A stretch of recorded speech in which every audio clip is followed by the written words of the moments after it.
What's going on, y'all? Welcome to another episode of Perfect Timing Multisport. Today I have my guy, Will Loyd with me down in Georgia. What's going on, man? All right, what's going on, man?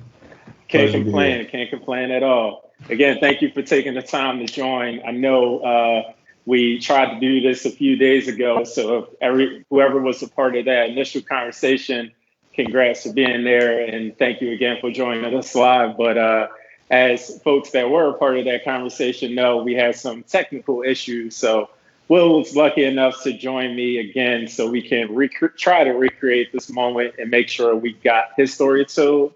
So the people that are listening on the podcast and watching on the vlog later can, follow along and see what he has going on.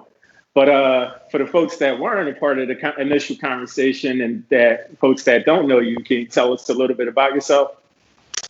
Yeah, so I got into racing like quite a while ago. Originally, I'm sorry. As you say racing, what kind of racing do you mean? Well, originally I started doing the unsanctioned stuff, which is like no license, not really for like going through like the pro track of how you do things. It was just me and friends having fun in New York City, where I'm from, Hollis, Queens. That's how I originally got into it. But like even before that, I was just really a big handball person. Like that was like my sport. That was like my go-to activity. And the only reason why I started biking was because of handball. And that interest of getting into cycling kind of like branched off from that, as I noticed I started like just riding a bike to ride a bike. And that became its own joy, and meeting more people that was just enjoying riding a bike to ride a bike led me into like exploring other options, because that natural somewhat competition, you could say somewhat ego, it lended itself to be like, well, let's try it out. I see, it's very common to ride a bike in the city and then somebody pass you and then you feel like, oh man, I gotta turn it up. So right. That's kind of like how that lended itself into that. And through meeting people, that's how I started off with the unsanctioned race and like alley cats. And alley cats being like was typically like a replication of a messenger's day, like at work, where you would just do checkpoints and going from point A to point B, writing down like you pass through this checkpoint and then going to the next checkpoint until like however many is completed for that alley cat. But it wasn't until I started. Did you start? What age were you doing like the alley cat races? Yeah, this was like young Will time. This was like young Will era. So I was like very much in like my 18s, 20s, like early 20s, riding around in the city. And with those unnecessary risks, that's why it was like, yeah, alley cats is cool. But like as I got older, I started to like tone that down and started to actually get into like sanctioned racing with like getting a USAC license and whatnot. Okay, cool. So I know for the alley cats, and as we did the live conversation, there were some folks asking, did you start off as a messenger or were you just a part of this community that introduced you to alley cats? Yeah, like I was never a messenger. While I was in New York City, it was really natural to like make and become friends with a lot of the messengers, just simply because like Union Square, which is like just like area in New York City and Manhattan, was like a major hub for people, like not just biking, but like people would hang out there. It was like the spot. And a lot of the messengers too, like while they were in between jobs waiting for a pickup or something, that was a place that they like congregated at. So it was a nice little like melting pot of a lot of different activities there and a lot of different people. So by like, you just see the same person so much, you end up like feeling more comfortable talking, you introduce it, and that's how you like become friends with a lot of these people. Okay. And how long? I know you end up moving out of New York at some point. What age were you when you left New York for San Francisco? Or did you Um, live in San Francisco, or you just spent some time there? no, we lived there. Yeah. Yeah. Okay, Like my memory is like super terrible when it comes to like exact dates. all good, all I good. want to be like, So so, so I'm looking at as I was looking over my notes, and something I actually didn't ask you in the initial conversation was about the Wiggle in San Francisco. yeah, yeah. So can you tell me a little bit about what the Wiggle is? So the Wiggle was actually this like really thought out bike path for like uh, it was not really a protected bike path, but it was Yeah. still in some sections you had like a separation from traffic, and it essentially went through the city of San Francisco from like the financial district all the way to almost the marina. But you know, with San Francisco being so hilly, it was a nice route to take if you didn't want to do a lot of climbing, especially like you got a bunch of different types of skill levels, people, you know, that's comfort levels are different. So it was a really nice alternative to just gunning it up hills that like can be exhausting if you're doing it every day to commute, you know. So I bet. So thinking about now you're, in New York City and then you move over to San Francisco. So what was that transition like? A lot of city traffic, a lot of city cycling, yeah. Brown Alley Cats, and now I've never been in San Francisco, but can you tell us a little bit about like what that cycling experience is?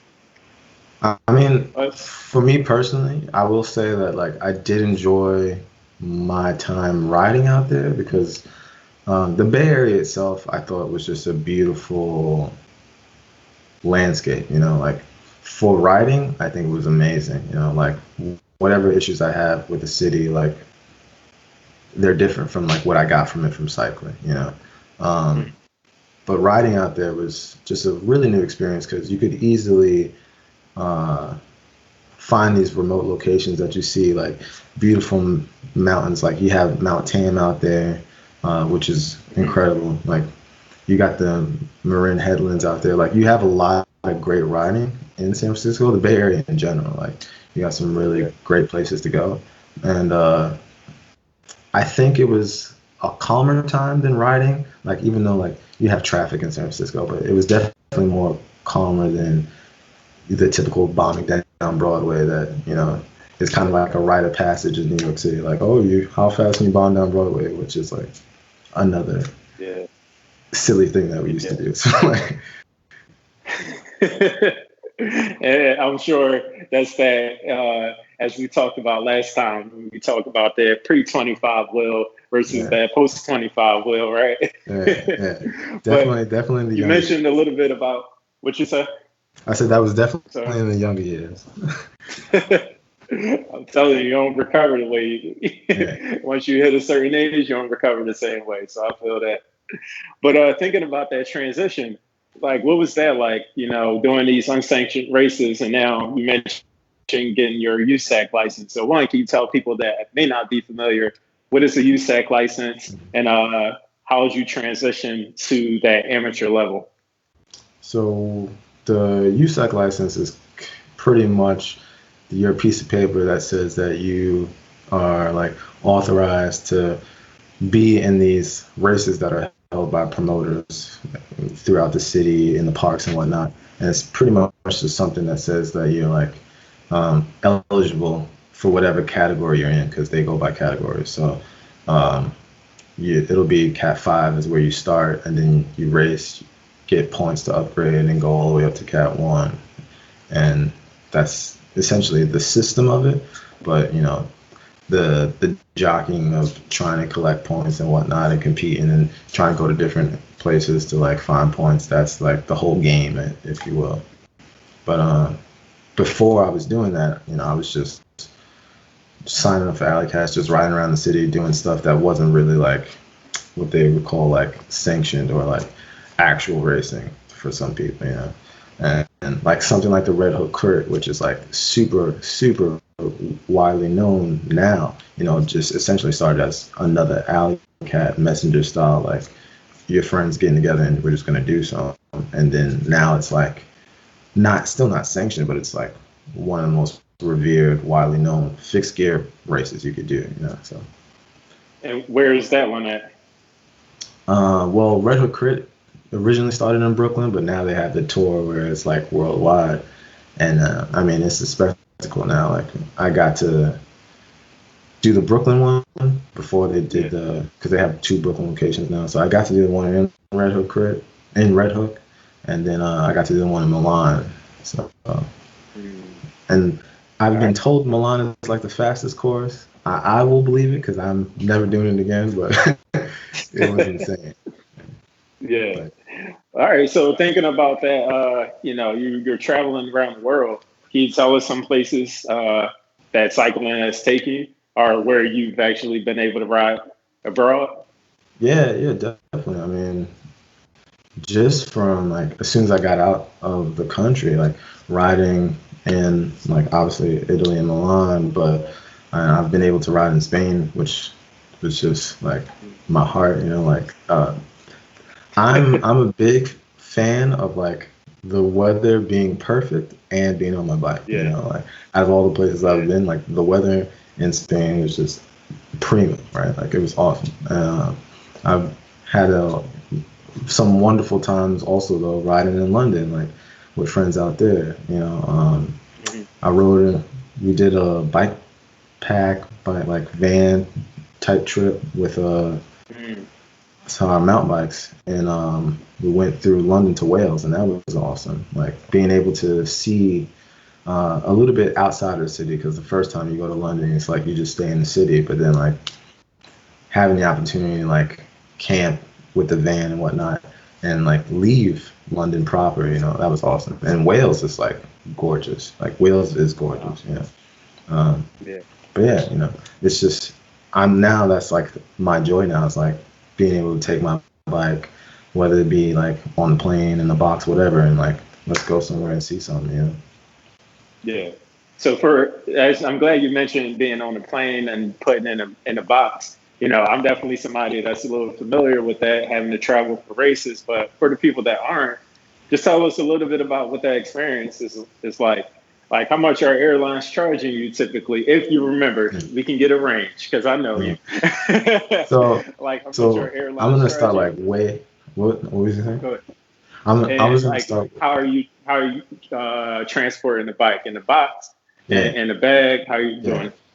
So I was gonna say like I'm gonna start like from the beginning when it was like struggle bus times. Like I flew to Milan with my track bike. Like I got a nice custom track bike that I had built for me, to specs and everything. And that joint was in a cardboard box, and I taped it up as much as I wanted to. And TSA still had my joint open when I got to Milan. I was so tight. So, like I got it off the conveyor belt, and I picked it up, and the whole bike fell out the bottom of it. I was like, y'all couldn't take my joint back up. Like I was wild upset, but everything was in there. I was like, still like, come on. Like it was a trying time for me. Let's just say that. but like I've had that, started just getting 2 pieces of cardboard boxes together and cut it down so it's like within those airline dimensions where they don't charge you. Like I've done that, and that's fun. That's cool too. But then like I've also had the opportunity to get like bike bags and like go like certain airlines started to be like wise up and be like, we don't really need to charge $150 just because it's the bike. But I've also had times where I had to be like, this is camping tools, or this is like some camping gear, or like people have gotten by being like, this is an art installation, and then to like skate through those fees, because there was a time where as soon as you said it was a bike or anything to do with a bike, that's an easy 150, just because. Right. So yeah. All right. Hey, and what are some like things that you use now? Is there like a go-to bag that you're using these days, or? Yeah, definitely. I mean, right now I got this Thule Pro XT bag, which I'm like loving, and that's like, I'm not sponsored by Thule at all, but I just really like this bag because it comes with a bike stand in the bag, like on the bottom of the bag that you can assemble, and the shape of the bag is so like people can't stack stuff on top of your bag. So like a lot of bags that even if they're semi-hard shell, they have that flat surface, and then people just keep stacking stuff on it. With this bag, it's rounded out, so they couldn't stack anything in the airport if they wanted to on top of your bike, which, to me, that means a lot. And we only fly like with airlines that don't charge for bike fees, because like bikes nowadays aren't heavy anymore, so you can get them under the limit. Just like a lot of times I put the bike in the bag all fixed up, and then I still have space for like clothes and stuff, and I'm still under that overweight limit. So I think Delta and American, or it might be Delta and United. I know some people like JetBlue, but I don't know all the specifics. I usually just fly Delta because I know for a fact that they don't charge, but more airlines are getting on board. Okay. Yeah, I was traveling. I went down to Arizona for a conference, and my friend Marcus, he had his bike, and they were trying to charge him like 150. He's like, I chose this airline to avoid this fee. Don't try to charge me. He was hot. He was hot, but he had to. Luckily, he was in a position he was able to pay and get reimbursed later. But yeah, he was definitely feeling the way about that.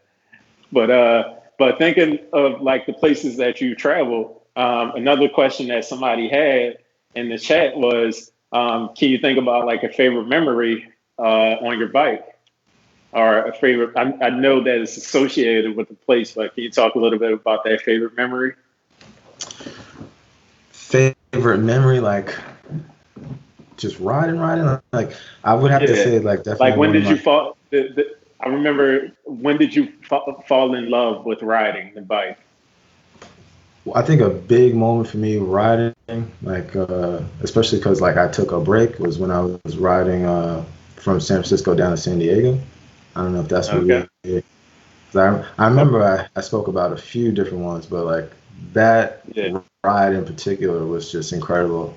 Riding down the coast, the Pacific Coast Highway, was like some of the best riding I think in the States. Really? And I haven't been like everywhere in the States clearly, but like that stood out to me. Like from living on the East Coast and the West Coast, I have a great respect for the Pacific Northwest, and being able to ride down the entire coastline and camp and like just wake up and keep riding the same road, all the way from literally San Francisco to San Diego. That was amazing. Like going through Big Sur, even though it was on fire when we went there, like I was kind of tired for that. But California and wildfires, man, like it's a reality. But that was incredible. Yeah. That's dope. I'm actually about late next month. I'm doing a ride from Grand Canyon to San Diego, so I have about 600 miles over the week. So I've never been out West Coast. I've only been to Seattle, so this will be the first time on something. I'm going to the West Coast as a person, but now I'm actually going with a bike, so I'm really looking forward to that. But already, you started with Ollie Cash, you transitioned, you got your USAC license. Now you're, although an amateur, you've always been a competitive cyclist. So how has your journey been, and how has the role of mentors played a role in your life as far as mentorship in cycling?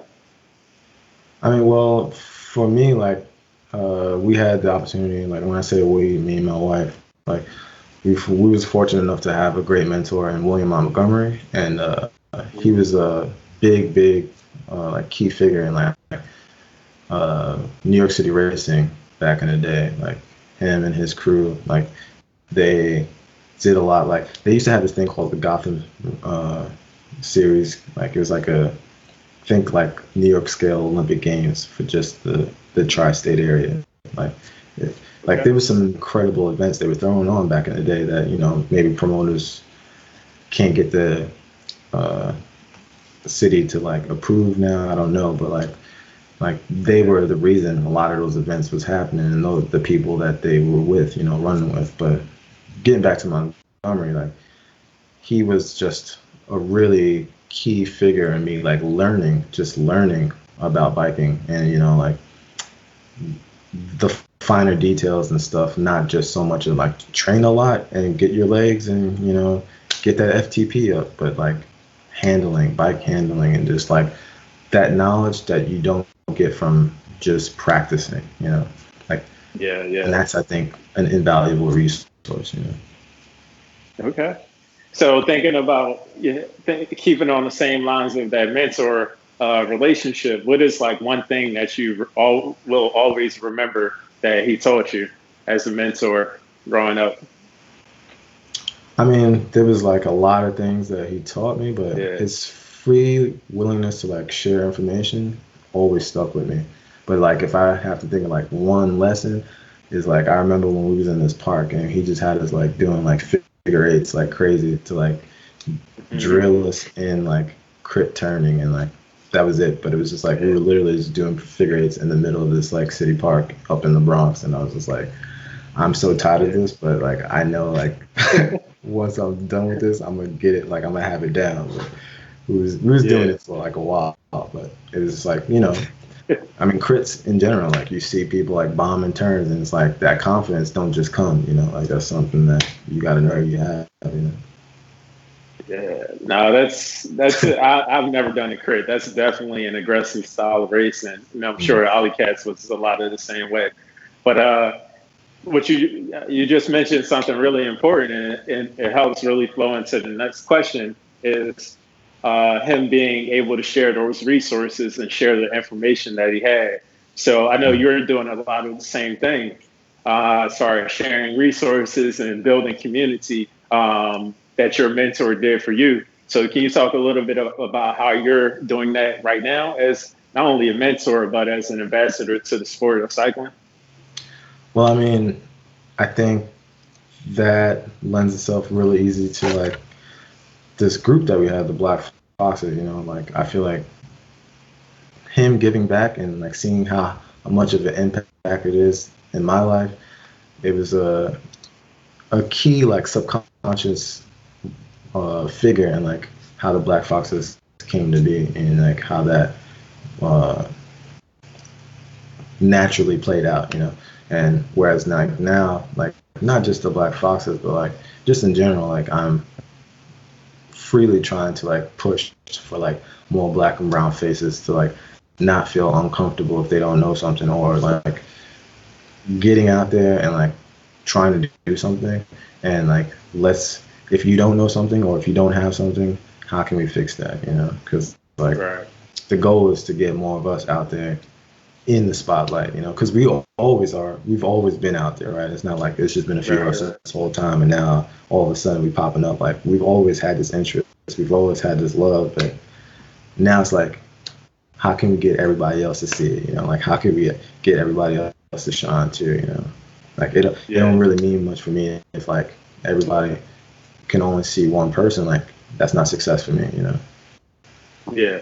No, I've been loving, the growth and development of Black Foxes. Definitely tuning into some of the IG Live interviews that you all are doing. But like you said, being able to see other Black and brown faces, not only here in the States, but all around the country, is it's definitely just a great resource to have as we continue to develop and, increase diversity in the sport that we both love. But as you start to see like the fruit of your labor grow, like what is this, like how do you feel about seeing the development of the Black Foxes?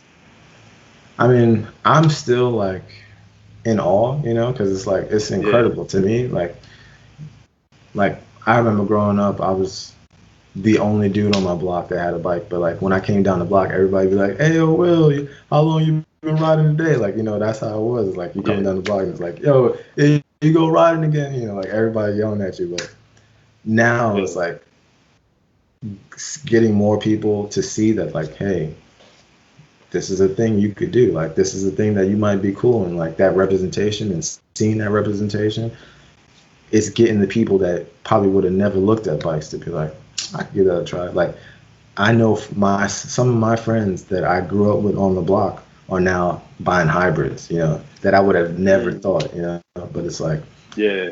that's, to me, that's what I find most fascinating of the Black Fox is that, we, all of us from our different circles can reach a bigger audience, because we're all working together to create this representation. Right. Right. I love it. I love it. So thinking about the culture that you're really trying to build within the Black Foxes, how are you seeing the culture grow in the sport for Black cyclists, and as we continue to grow in the sport of cycling? I mean, seeing the culture grow, I mean, one is like by numbers, right? It's always good, Right. to get those newcomers to try something out that, they might have not looked at before. But two, like more confidence in people like trying different aspects. There's a lot of people who was like, man, I saw these people out bike packing. I'm gonna try that now. They might have always been cyclists, but maybe they only stuck to the road. There's a lot of Mhm. people now that's only thought like, oh, well, I was always just kicking it, on a BMX, but I see, dudes starting from wherever, in the park, by the cafe every weekend, all kitted up, and I was always clowning them, but like I see a couple of black and brown faces, maybe I'll check that out, like Right. seeing Right. the culture grow to like opening their eyes to different avenues of cycling, because it's not always just newcomers. It might be people transitioning to different styles. So like I think that Right. in itself is a beauty, because anytime you can open people's eyes to even trying anything new, even if they're already cyclists, I think that's a plus. Yeah. Yeah. And that's I love how you just mentioned, seeing it up. I know that's definitely a way, a reason people take a step back, like, all right, I'm not wearing those tights, right? Or I'll see folks ride, and then, hey, so be it. They may be comfortable in these ball shorts, but they're like, no, I'm not doing. I'm never getting in that. So just Mm. thinking about that, how that toxic environment is being built, especially toxic masculinity in the sport of cycling. So can you share a little bit about your observations of toxic masculinity, and as well as patriarchy you see in cycling or have Yeah, experienced, probably? definitely, definitely. I mean, a lot of toxic masculinity, I think, first and foremost comes at the fault of like these gatekeepers.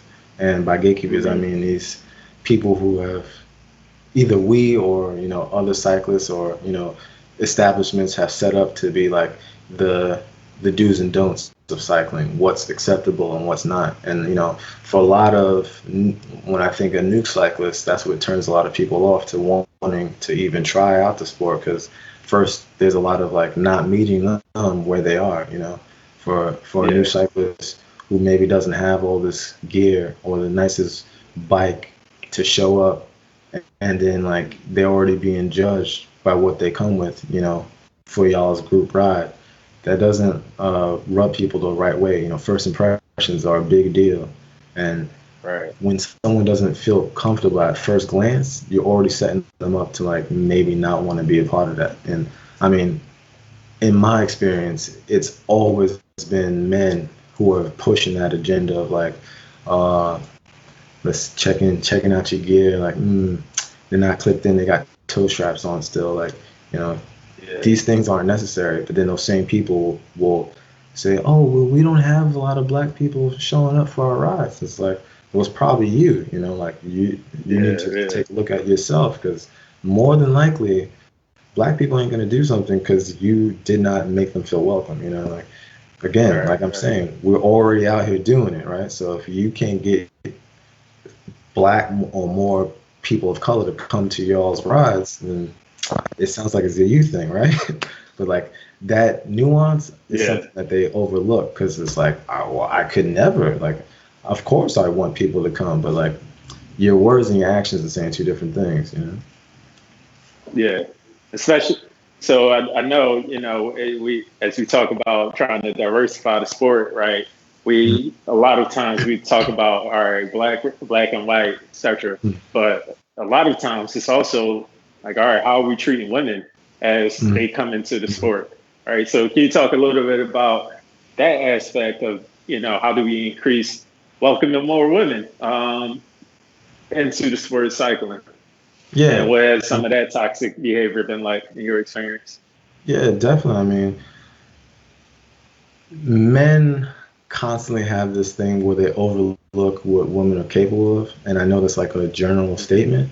And if like, I don't need to hear like, certain men be like, oh, not me. Like, okay, that's great. But like, there's still a Right. lot of us out there who do that, right? So it's like, we're glad to hear that you're not one of them, but like the problem still stands, right?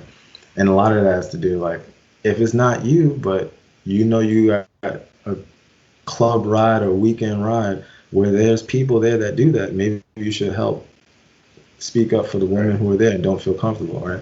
And I think that's the gap, right? Like, yeah, I might not be this toxic masculine nature, but if I see it happening in my presence and don't say anything, I'm not helping or, like resolving something that can be easily resolved by like nipping it in the butt, Yeah. not accepting something or staying silent, that's the issue there. But specifically experiences is like I've seen women come on rides and like my wife included, and like dudes will assume they're not going to be able to keep up with the A group or assume like, oh, uh, this is a hilly course we're doing. It's like you're already thinking that they're lesser than, and that mentality is something that I feel like masculine, like that toxic masculinity thrives off of because you're like blinded by whatever, like these like pre-biases and thinking that because this is a woman at this ride, they need my guidance or they need my help because they might not know this is coming up or they might not be able to handle this. So I'm going to try to like take them under my wing. But like that mentality is always seen through, you're not fooling anyone. Like, and again, that's why you won't see those same individuals that you thought you were helping out want to come back because they don't feel comfortable. They see right through it, and it's Yeah. not very inviting to like grow, especially if we're trying to like grow the sport. Yeah. So thinking about as we try to continue to grow the sport, right? Can you think about some other code of conducts in cycling that you see that are perpetuating some of the same toxic behaviors? I mean, there's a ton of there's everything from like Yeah. I mean, I remember when we was talking in the chat, the the the hand on the back to help all the women get up the hill Right. without asking for it. Right. Like that's one you see all the time. Like, and like I haven't been on a group ride in a while because COVID, but like when I was going on group rides, like that's always the thing. There's always that one dude who wants to like help push the woman up the hill, and it's like first Yeah. like a lot of women said in the chat, ass, right? Like how I'm just not spinning, right? How I'm just Yeah. not doing my Yeah. own thing, but like that's a little like whatever. But then there's this uh desire to always share an opinion in cycling, like especially if you like I'm an old head, I'm just trying to help out, and a lot of times Yeah. those old heads is really just trying to push their do's and don'ts, their rule book, back to that rule book that we're talking about, on like this new person that they think they can mold because that toxic masculinity wants to lend itself to like forcing their views on anyone new. So like now you know how to ride. We have to do it all the same. Like the beauty of Yeah. cycling is there is Right. no perfect one way to do everything, right? Like there's no like you can only ride a bike like this, because there's so many different ways to ride a bike. Like we've all gotten into biking because of different ways and different reasons. But toxic masculinity lends itself to like there's got to be one way to do it, and that's it. And this is what Yeah. we're trying to stop. Has anybody ever tried to help you up a hill without asking? Oh, not at all. I don't never get no gentle touches of support up the hill, man. Like I'll be sweating, I'll be tired sometimes. Like I remember we was in California and I was like done. Like everyone's had that ride when you like bonked, like fully bonked, not just like, oh, I could eat something and keep going. Like, no, you're already past the point of like food is going to do anything at this point.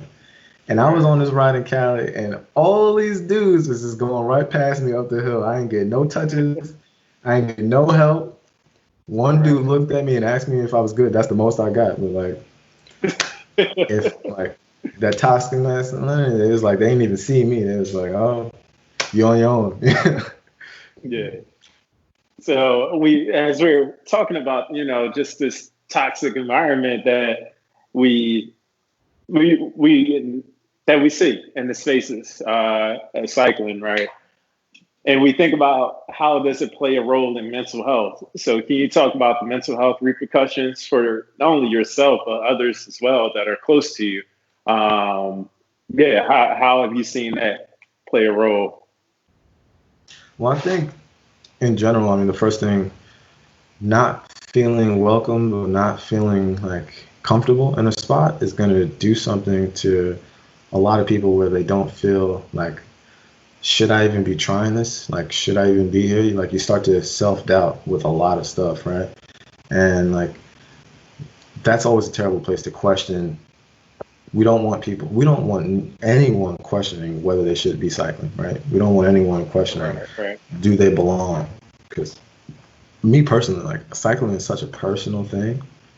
It's enjoyable when you do it with others, but like, not having the right first experience for people will leave a bad taste in their mouth, where, you have these psychological issues where like, maybe this is not my thing. Maybe I'm not supposed to be doing this, And I know personally people who like tried it out, and because they had such a terrible time, whether it be from a gatekeeper or like an internet forum who told them they needed all the things to do before they went out for this ride, and then like they didn't enjoy themselves because they were trying to follow this list, this like unrealistic list of like expectations for like not tailored to that person. It's just arbitrary rules to follow. And unfortunately, I know a lot of people who will never try to ride a bike again, even though like you want to be like, I'm sorry, but like it doesn't have to be like this. You kind of want to like tell them to get that out of their head, but like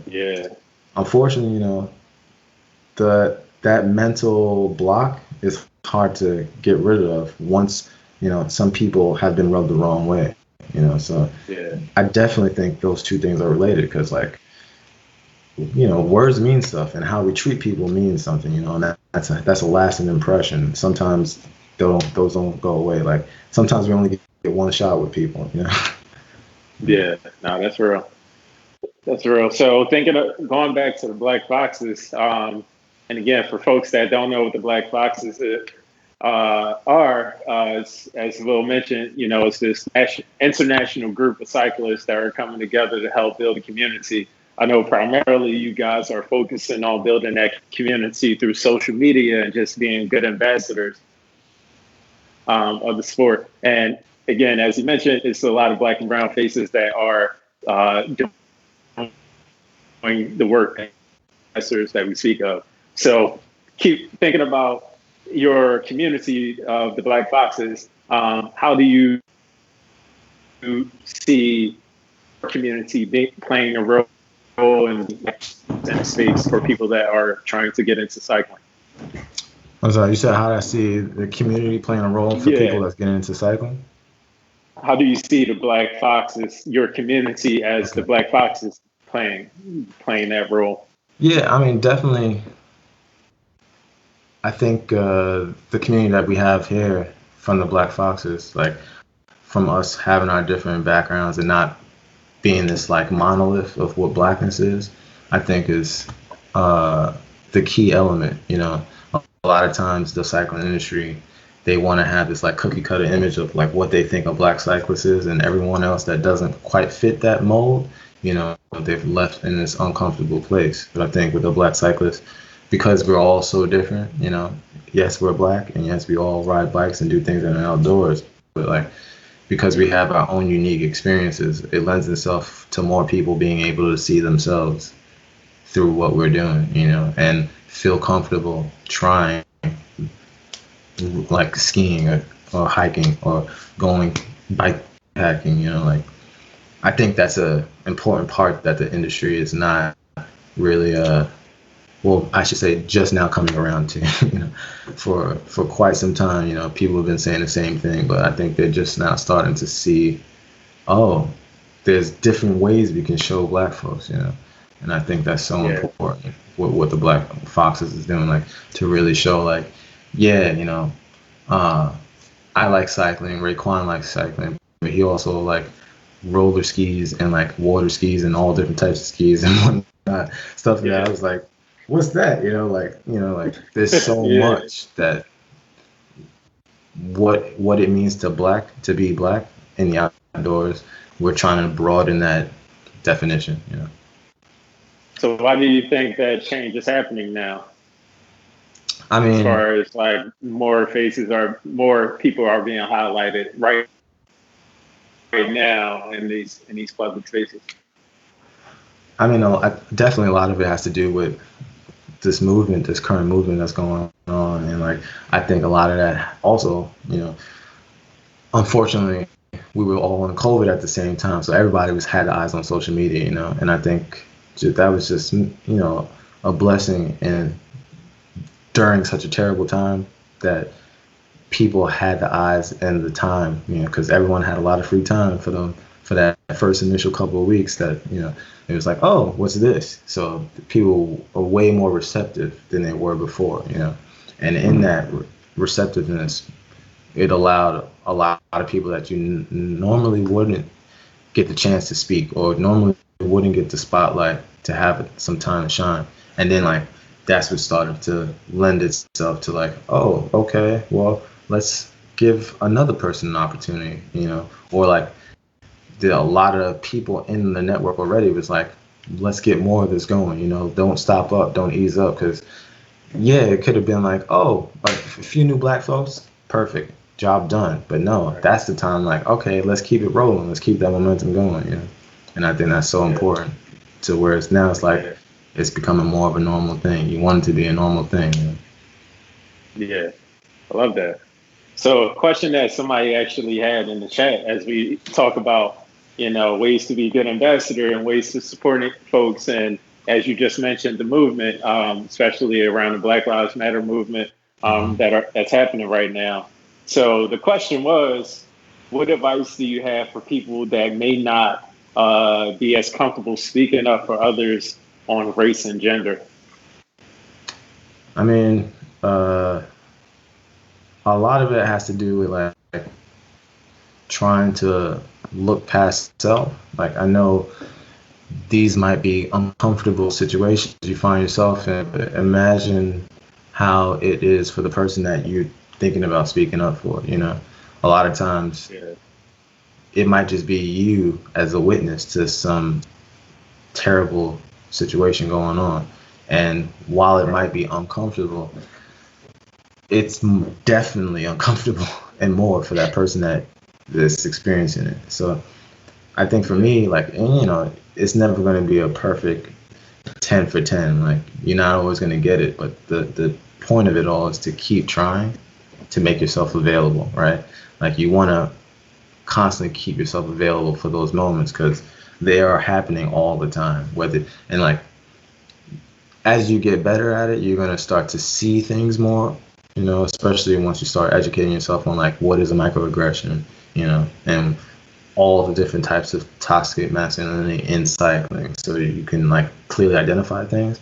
But I think by having an open eyes and open mind to like there's a lot to be done, I think it lends itself to easier time to being able to speak up despite how uncomfortable it is, because it's always going to be beneficial. You know, it's always going to be beneficial. And yeah, it might be uncomfortable for you, but like staying silent, you know, you see that thing going around like silence is agreement nowadays, you know, and Mhm.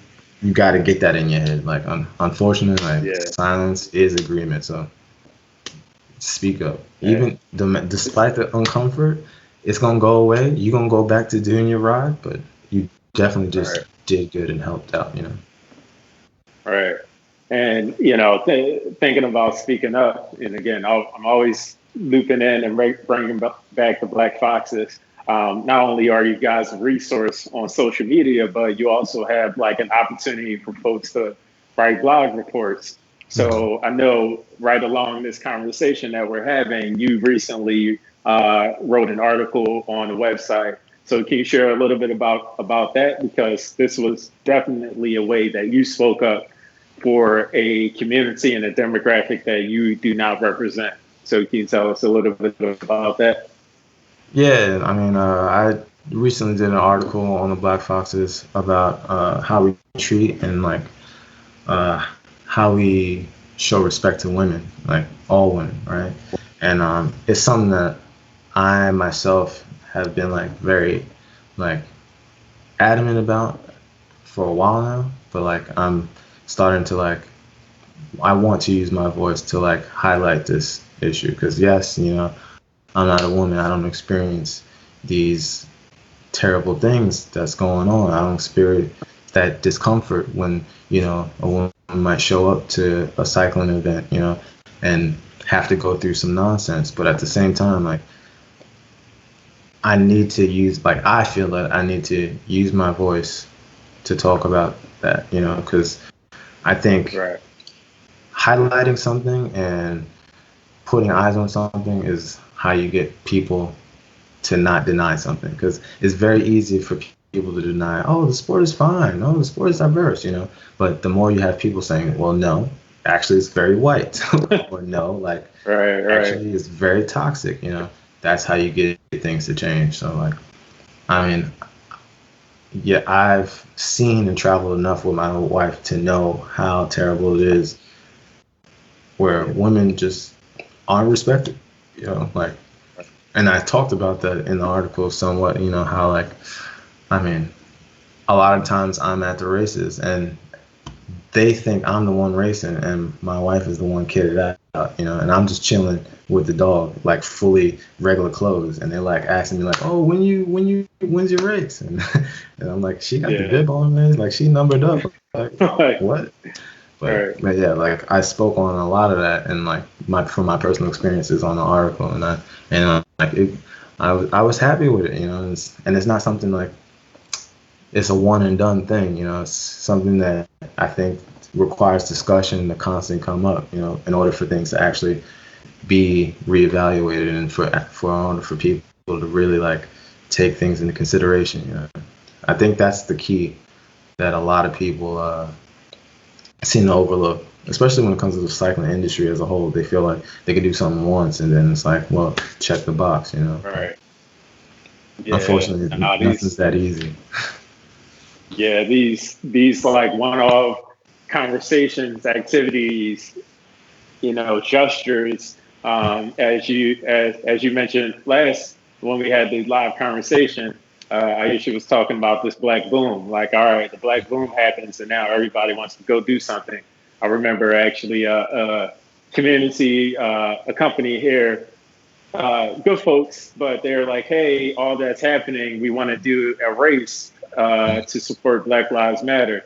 I was like, cool, we can do that, right? But like, we're not doing that now. Like, let's have a conversation in a few months. Like, let's see where you're at. Because what I don't want to happen is like so many people say, all right, we're doing something. We check this box. Let's move on.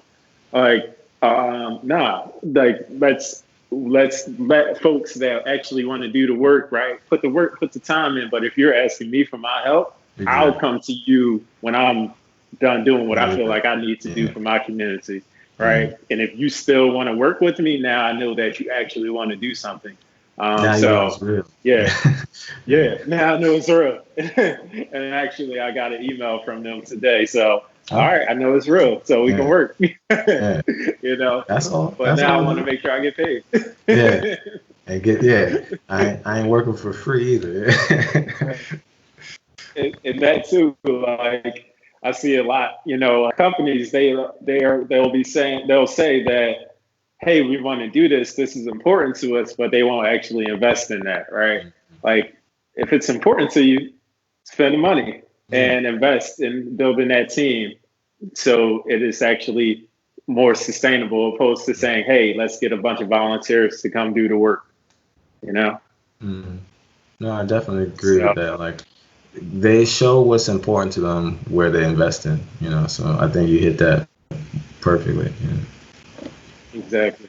So as we start to transition, like thinking of folks that are, investing in spaces that you are working in, like who are some of those folks that you really want to make sure you highlight that are doing the work? So not only the partners that you personally and the Black Foxes have, but other teams. Who are some other teams out there that are doing the work that you are really want to make sure we amplify in the space that we have? I mean, there's a lot of like, I can't really say like any one place is perfect, right? Like, obviously I'm thankful for like Giant, Backcountry, Live for like supporting what we're doing with the Black Foxes, but like there's so much work to be done. Like, not any one place has gotten it down, right? Yeah. I like a lot of stuff. I don't know if you're familiar with Machines for Freedom. They've been highlighting a lot of like specifically Black and brown women and a lot of the stuff that they've been releasing, and I think that's awesome because that's another like set that gets overlooked, you know. Because back to that, what I was talking about, that ideal Black cyclist, you know, Yeah. the desires and that imagery of what Black and brown women want is completely different per se than what me and you are looking for when we think about going out and doing a ride, you know. Right. And whether they're the same or not, you know, they're more likely to want to show us, but not them, you know.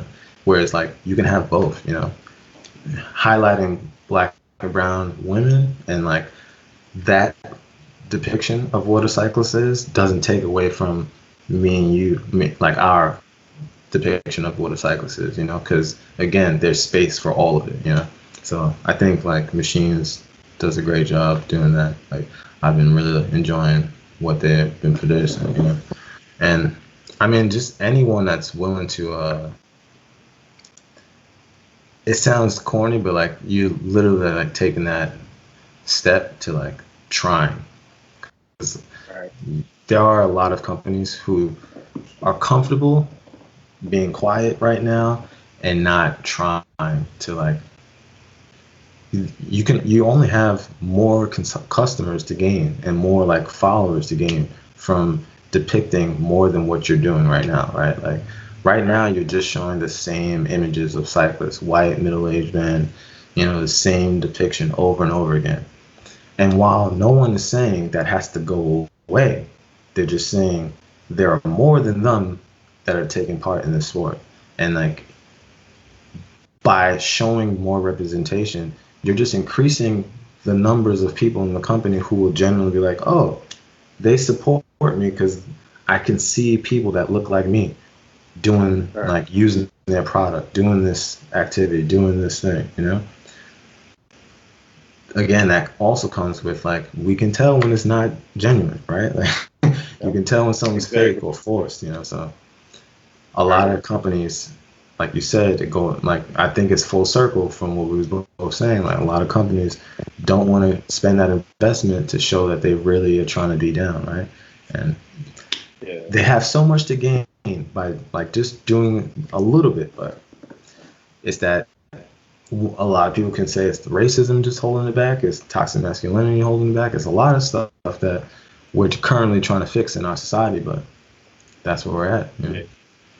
And all we can really do is try to fix like our, make sure we're being good ambassadors in our own community. And for the folks that don't want to do the work and be a part of that, that's fine. As long as we're doing our little piece and, you with the Black Foxes, right? Me with this platform and trying to make sure I'm amplifying the voices and make sure we have a space to share our stories. So that's all we can do. That's all we can focus on. And then Yeah. going back to the reason I asked the question, right? And also amplifying the folks that are actually out there doing the work, right? So you talked about the Live, the Backcountry, and the Giant. Like these are folks that are supporting us in what we're doing and they've been doing the work. And now it's something that's ongoing and something that's a bit more sustainable. So definitely want to make sure we continue to highlight and support those folks. Because as you mentioned, they're supporting us, right?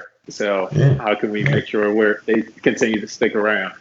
But thinking about, sticking around, and there's so many changes and so much happening right now with COVID times. I always say COVID times like it's a news article or something, or a newspaper. But thinking about COVID, like what has your cycling been looking like lately during these pandemic times? I mean, I definitely have been just riding with my wife. So like the group rides is done. Like we haven't really been taking part in any of that, but we've been exploring a lot, trying to keep it just solo stuff because it's real easy to like just do the same thing over and over again.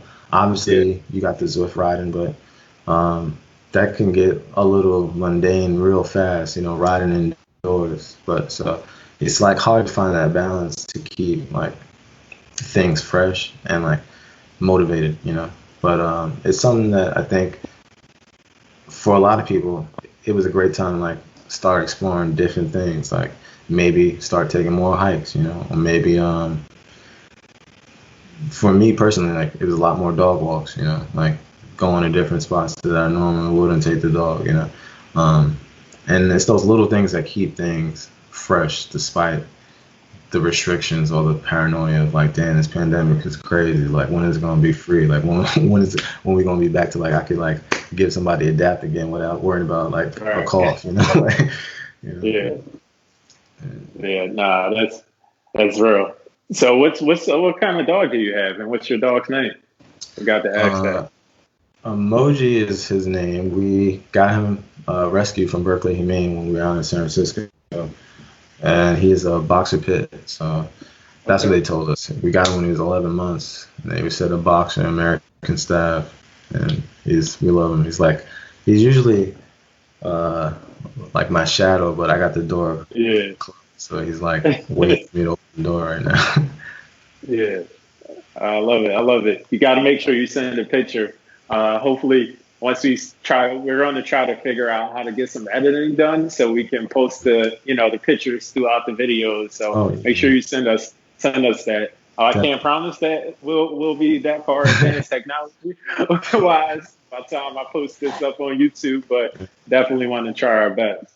But so loving, walking the dog more and doing all these hiking more, doing all these different activities. But thinking about cycling, what type of cycling have you been doing during this time?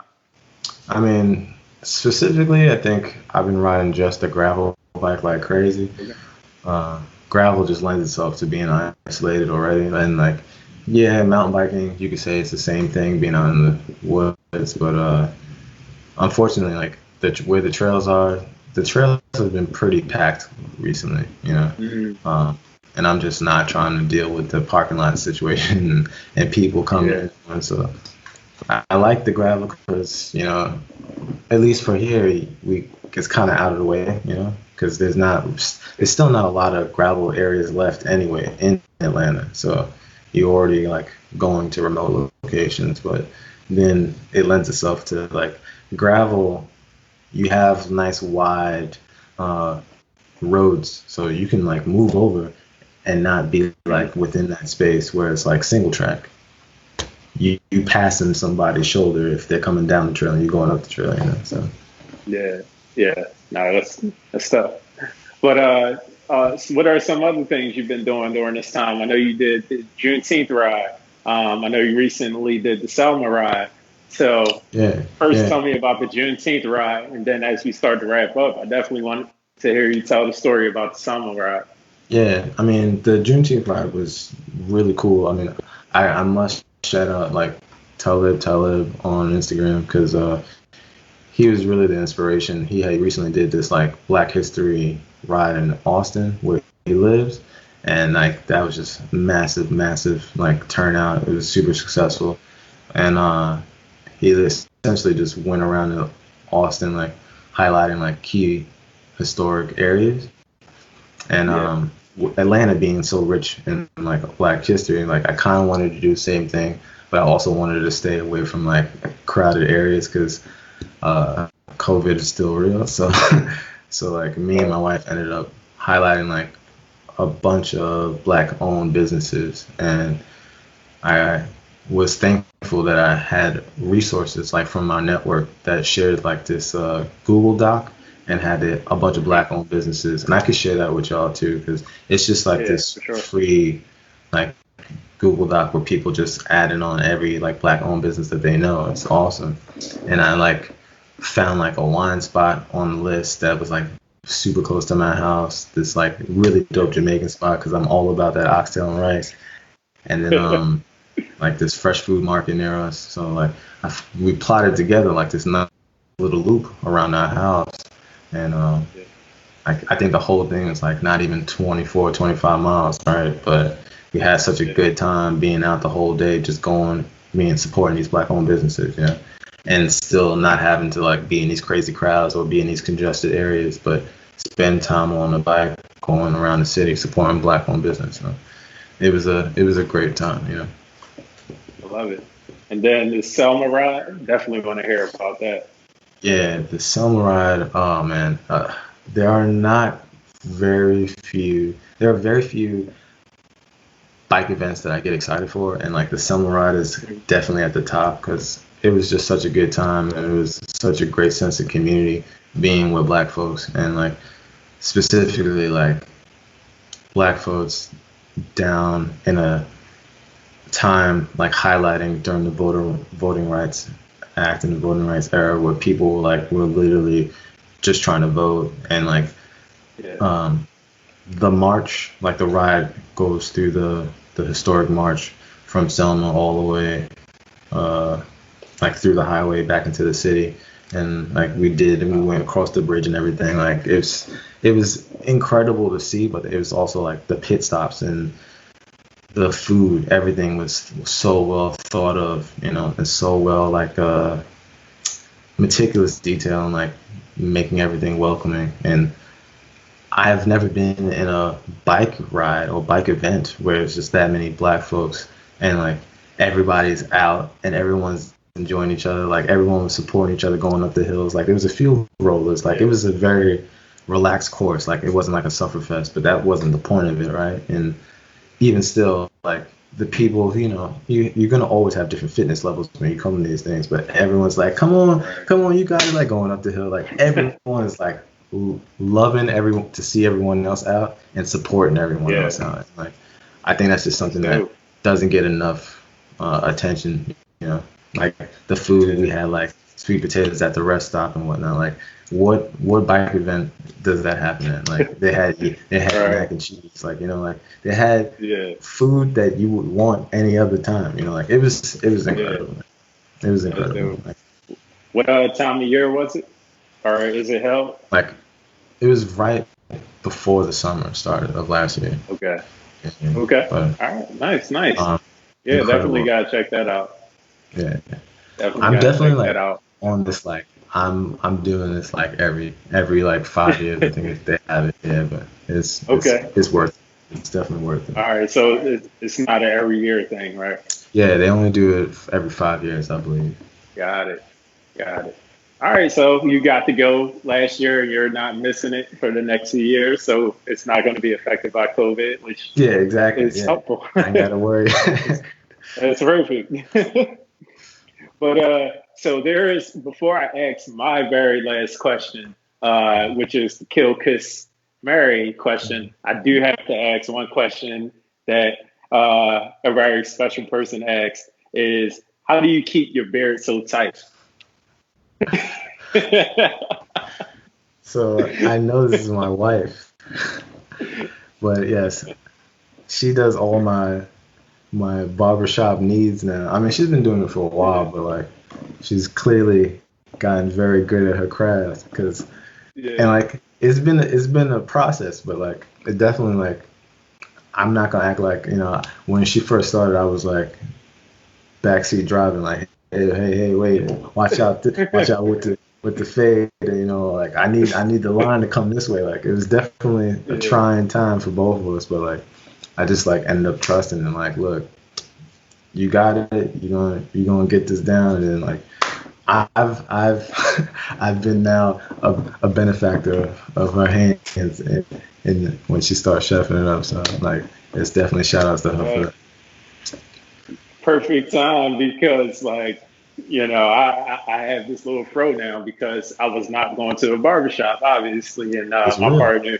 But one, I don't have the clippers, but two, I was definitely not trusting her to give me any lineups, anything. So I commend y'all both for that. Her, you know, doing it and you building that Yeah. trust to get her to do it. You know, you can write a whole nother article on that for sure. Because you know how easy But it is to cut off barbers. Like, yeah, homeboy messed up look, my shade. Nah, I can't go back there. You know, like, listen, I don't need I don't only cut off barbers. I'll cut off the whole shop if I have a bad experience. Like mhm. I'm not going back to that shop because now I got this awkward situation and like I Yeah, want to be like, yo, I broke up with you, but I'm going to yeah.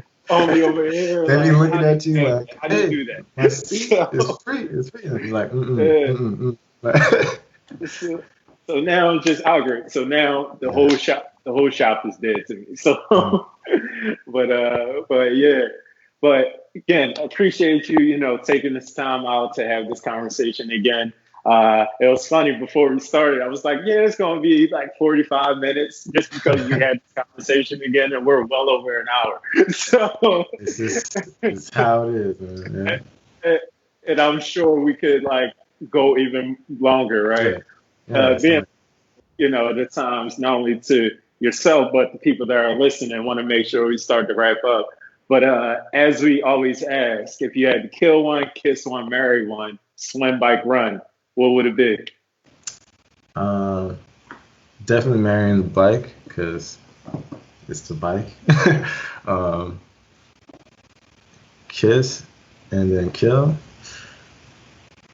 I would kill swimming because I'm not really a fan of bodies of water, and I know that's cliche, but I'm sorry, that's not my thing. I ain't doing it. And run, I could deal with kissing and running, but I ain't really a fan of running either. No shots to runners, but I'm not the type to run after a bus. I just watch it go by me. So. Hey, there's always going to be a next one, right? Yep. And, Yep. and like you said last week, that make sure you have better time management because you ain't Yeah. missing or running for that bus. So, Just be a little bit early so I ain't gotta walk that fast. That's all. I definitely don't want to run.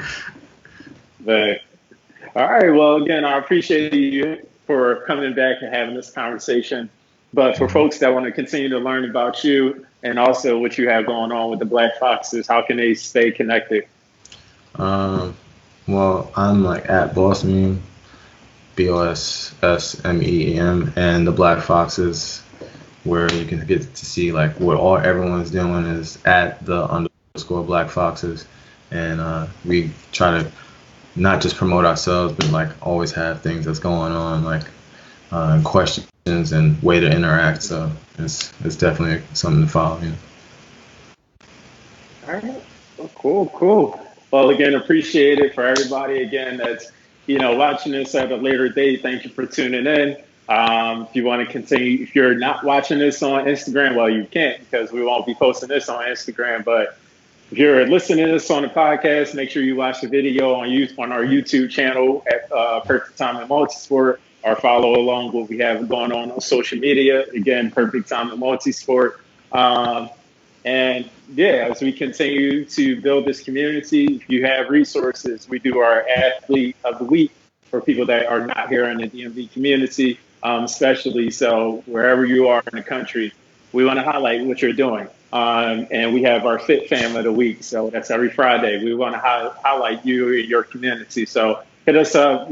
Let us highlight what you're doing. Let us highlight your community. And let's continue to share resources because that's the only way we can grow and Yeah. build community. So, yeah, just follow us along, follow Will, follow what we got going on, and continue to see what we have going. All right. But again, thank you, and look forward to continuing to support what you and your team have going on with.